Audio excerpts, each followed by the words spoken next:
High school के मेरे प्रिय छात्र छात्राओं, मेरे हिंदी स्टडी यूट्यूब चैनल में आप सभी का स्वागत है। हमारे इस चैनल को सब्सक्राइब करें, हमारी वीडियो को भी लाइक करें। हम आज आपके लिए तुलसीदास द्वारा रचित धनुष भंग का चौथा भाग लेकर उपस्थित हुए हैं। इससे पूर्व 3 भाग हम वीडियो में दे चुके हैं, उनको भी देखते रहना।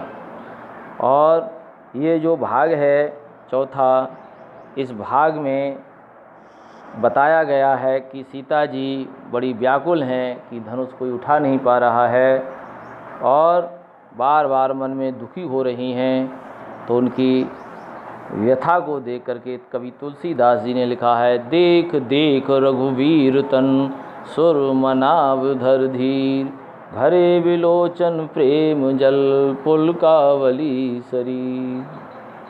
देख देख रघुवीर तन, सीता जी रघुवीर माने श्री राम के शरीर को देख रही हैं।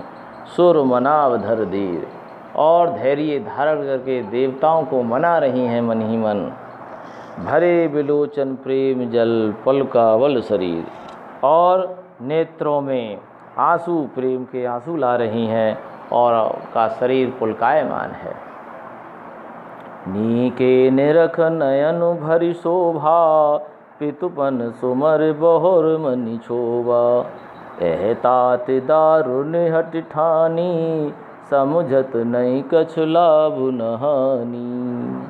सीता जी मन मन में स्मरण कर रही हैं, नी के निरख नयन भरि शोभा, अर्थात सीता जी ने राम की शोभा को पूरे नेत्रों भर देख लिया, अर्थात उनकी शोभा को देखा तो बड़ी प्रसन्न हुई। पितुपन सुमर बहुर मन छोबा, छोबा माने दुखी हुई। और जब पिता का पन माने प्रण, जब पिता के प्रण को उन्होंने याद किया कि पिता का प्रण था जो धनुष को उठाकर तोड़ देगा, उसी के साथ में अपनी कन्या का विवाह करूँगा, ऐसा प्रण जब याद करती हैं तो मन में बड़ा दुख होता है। वैसे उनकी तरफ देखती हैं तो बड़ा प्रेम उत्पन्न होता है। अह तात दारुण हठ ठानी, और अपने पिताजी से कहने लगी, हे पिताजी, तुमने हमें ये दारुण दुख देने के लिए ठान लिया है, हमें ऐसा लगता है। समझत नहीं कछ लाभ न हानि, और आपने इसमें कुछ लाभ और हानि पर भी विचार नहीं किया कि कौन धनुष को उठाएगा। तो सभी के साथ तो विवाह नहीं किया जा सकता, ये लाभ और हानि की भी चिंता आपने नहीं की। सचिव समय सिख दे न कोई, बुध समाज बड़ अनुचित होई। और बोली सचिव समय, सचिव माने मंत्री, ये मंत्रीगण जितने बैठे हैं वे भी कोई राजा को कोई नई शिक्षा नहीं दे रहे हैं कि ऐसा प्रण अच्छा नहीं है और ऐसा प्रण ठीक भी नहीं है। बुध समाज बड़ अनुचित हुई, और कोई धनुष नहीं उठा पाया, कोई तोड़ नहीं पाया, तो ये बुद्ध समाज के लिए, बुद्धिमान या ज्ञानी विद्वानजनों के समाज के लिए बड़ी अनहोनी होगी, अनुचित होगी। कहें धन कुल सही चाहे कठोरा, कहें सख श्यामल मृद गात किशोरा। कहाँ ये धनुष कलसों माने कठोर है इतना, और जिसको अनेक राजा नहीं उठा पाए, अनेक वीर से वीर नहीं उठा पाए हैं, इस कितना कठोर ये धनुष है। कहें श्यामल मृदगात किशोरा, और कितना श्यामला कोमल इनका शरीर है श्री राम का। धनुष इतना कठोर और उनका शरीर बहुत कोमल है। विधि के विध धरों उर धीरा, हे ब्रह्मा जी, विधि माने ब्रह्मा जी, अब बताओ मैं कैसे धारण करूं। सिरस सुमन कन विध्यूं हीरा, कहीं सिरस के फूलों से कहीं हीरा को तोड़ा जा सकता है, अर्थात फूलों से हीरा को तोड़ा नहीं जा सकता। ऐसे ही भगवान हमारे राम जो हैं वो फूल के समान कोमल हैं, और धनुष हीरे के समान कठोर है, तो कैसे तोड़ा जा सकता है। सकल सभा के मत में भोरी, अब मोई शंभु चाप गति तोरी। सकल सभा, संपूर्ण सभा की मति, अब वो मुझे ऐसा लगता है कि मारी गई है।